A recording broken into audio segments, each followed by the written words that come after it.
વાત કરું કે અત્યારે આપણે જાણીએ છીએ વિજ્ઞાન જાથાના, તો હું પોતે એક શિક્ષક છું અને હું સામાન્ય શિક્ષક નહીં, હું વિજ્ઞાન શિક્ષક છું. હું વિજ્ઞાન સાથે સંકળાયેલી શિક્ષક છું. મેં અનુભવ્યું છે અને મારી જાતને મેં એ સ્વીકાર્યું છે કે આ બધી વસ્તુ છે જે બાબા બાગેશ્વર છે, યાની ધીરેન્દ્ર શાસ્ત્રી જે કથા દરમિયાન જે પરચાઓ બારે પાડે છે એ કોઈ અંધશ્રદ્ધાનો વિષય ઉત્પન્ન નથી કરતા. જે સનાતની વિરોધીઓ છે એને જ આ ભ્રમ લાગે છે, બરાબર. સનાતનના જે અપનાવે છે એને સ્વીકારે છે કેમ કે એણે અનુભવેલું હશે એટલા માટે. હા, હું પરસોત્તમભાઈની ઓફિસે ગઈ હતી. કીધું કે બેન તમે કઈ હેસિયતથી મારી સાથે આ વાત કરો છો?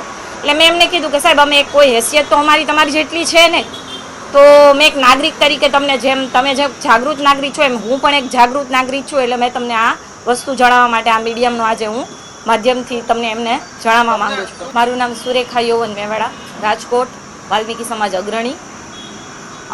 હું જાણું છું કે આપણે અત્યારે 5, 6 અને 7 જૂનના રોજ જે બાબા બાગેશ્વરની જે કથા થવા જઈ રહી છે એની હું એક સાક્ષી છું કે જ્યારે રાજકોટમાં આપણે જાણીએ છીએ કે અગાઉ એક કથા થયેલી એ દરમિયાન લોકોને જે પરછા આપેલા એક પરછો એમાં પણ મને પણ મળેલો છે. એમાં મારા અનુભવ વિશે હું વાત કરું તો મારા પતિ છે એ રાજકીય ક્ષેત્રે આગેવાન છે. એમને આ જે સપનાની હું વાત કરું તો એ અમારા ઘર પૂરતી જે વાત હતી એ એમણે જાહેર સભામાં બધાની વચ્ચે મીડિયા સક્ષમ રજૂઆત કરી છે. એટલે મને એ ઉપરથી એવું લાગે છે કે આ બધું સાચું છે, કેમ કે જે આપણે અત્યારે નામ આપણે જાણીએ છીએ કે જે વિરોધ ચાલી રહ્યો છે આ બધું માત્ર ને માત્ર એક પ્રપંચ રચી રહ્યા છે. જે બાબા બાગેશ્વરને છે એ ખોટી રીતે બદનામ કરવાના જે રસ્તાઓ એ લોકો એ અપનાવી રહ્યા છે એ બધું ખોટું છે. સાથે સાથે એક વ્યક્તિગત અનુભવની હું વાત કરું તો જે વ્યક્તિગત અનુભવ હું મારો રજૂ કરું એ દરમિયાન જેને વ્યક્તિગત અનુભવ થાય એ જ આ જાણી શકે, નહીતર તો બધાને ભ્રમ જ લાગે છે. જ્યારે આપણે લાખો પબ્લિકની વચ્ચે જ્યારે મને બોલાવવામાં આવે છે ત્યારે એ મીડિયા વચ્ચે જ થાય છે બધું. કોઈ પર્સનલી કોઈને બોલાવીને કે કોઈની પાસે નામ લખાવીને જે આ બધા અત્યારે અન્ય લોકો વાત કરે છે જે વિરોધીઓ, એમ કહે છે કે ભાઈ આ બધું નામ ક્યાંક લખાવવા પડતા હશે, ક્યાંક કોઈ ક્ષેત્ર આગેવાનો હશે એને જણાવવું પડતું, પણ આવું કોઈ પણ રીતે સક્ષમ નથી, બરાબર. બીજી હું વાત કરું કે અત્યારે આપણે જાણીએ છીએ વિજ્ઞાન જાથાના, તો હું પોતે એક શિક્ષક છું અને હું સામાન્ય શિક્ષક નહીં, હું વિજ્ઞાન શિક્ષક છું. હું વિજ્ઞાન સાથે સંકળાયેલી શિક્ષક છું. મેં અનુભવ્યું છે અને મારી જાતને મેં એ સ્વીકાર્યું છે કે આ બધી વસ્તુ છે જે બાબા બાગેશ્વર છે, યાની ધીરેન્દ્ર શાસ્ત્રી જે કથા દરમિયાન જે પરચાઓ બારે પાડે છે એ કોઈ અંધશ્રદ્ધાનો વિષય ઉત્પન્ન નથી કરતા. સાથે સાથે મારી બીજી વાત હું જણાવું તો જે સનાતની વિરોધીઓ છે એને જ આ ભ્રમ લાગે છે, બરાબર. સનાતનના જે અપનાવે છે એને સ્વીકારે છે કેમ કે એણે અનુભવેલું હશે એટલા માટે. હા, હું પરસોત્તમભાઈની ઓફિસે ગઈ હતી. એ દરમિયાન મારી પાસે મીડિયા હતું ને મારે મીડિયા સક્ષમ આવવું પણ નહોતું, એટલે એમણે મને સામેથી એમ કીધું કે બેન તમે મીડિયામાં આ વાત રજૂઆત કરો. એટલે મેં એમને કીધું કે સાહેબ ત્યારે મને એમણે એમ કીધું કે બેન તમે કઈ હેસિયતથી મારી સાથે આ વાત કરો છો?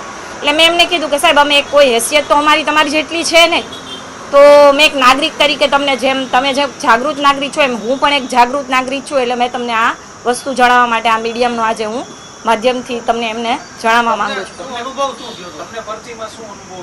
મને જે અનુભવ થયો એ દરમિયાન મારી પાસે અત્યારે હાલમાં વિડીયો બી છે અને મારી પાસે જે પરછો છે એનો મારી પાસે ફોટો પણ છે. વિડિયા દરમિયાન મારા જે પતિ છે યૌવન મેવાડા એ ભારતીય જનતા પાર્ટી સાથે સંકળાયેલા વ્યક્તિ છે. એમનું જે સપનું છે એ એમના પૂરતું સીમિત હોય, કોઈ જાહેર જનતાને ન ખબર હોય કે બાબા બાગેશ્વરને ન ખબર હોય. એમણે જે વાત કરી છે કે એમને જે MLA બનવાનો જે એમનો ગોલ છે એ એમના વિશે એમને ચર્ચા કરેલી છે અને એ એમને આશીર્વાદ પણ આપેલા છે કે આ ભવિષ્યમાં આ વ્યક્તિ છે એ આ સ્થાને પહોંચવાની એમની ક્ષમતા છે.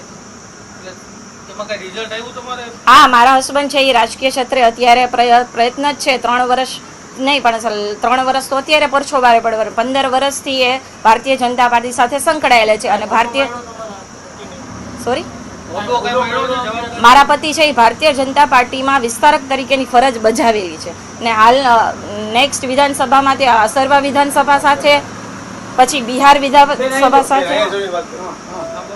વિધાનસભા સાથે તેઓ કામ કરીને આવેલા છે.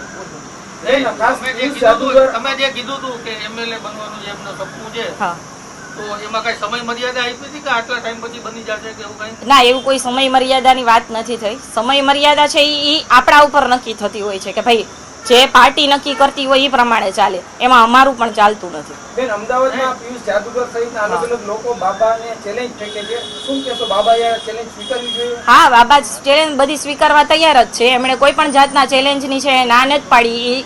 એમણે એમ જ વાત કરી, જેણે જે ચેલેન્જ આપી હોય એ જ્યારે કથા થશે, જ્યારે દરબાર ભરાશે એ દરમિયાન આવે અને એ એમનો સામનો કરવા તૈયાર છે. તમે જે કીધું રિઝલ્ટ તમને મળ્યું પછી, હા, રિઝલ્ટ શું? રિઝલ્ટ એ પહેલાનું મળેલું છે, પરછી તો એ પછી પડી. મારા હસબન્ડ છે એ વિસ્તારક એ પહેલાથી છે. એ 2023માં એ પહેલા એની જવાબદારી એમણે વિસ્તારક તરીકે નિભાવેલી છે.